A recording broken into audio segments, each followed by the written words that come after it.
Guys, nagsimba kami ni Mrs. Birthday niya kasi ngayon. Tapos birthday ko naman kahapon. Kaya sakto linggo. Nagsimba muna kami. Yan o. Si Love Love Love. Yan.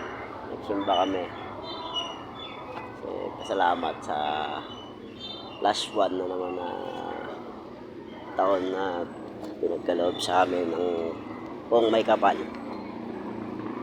Kaya salamat talaga. Ayan guys. Yan. Ito kami. Picture muna daw kami. Sabi ni Mrs.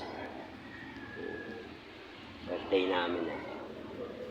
Pasalamat lang sa araw-araw na biyaya.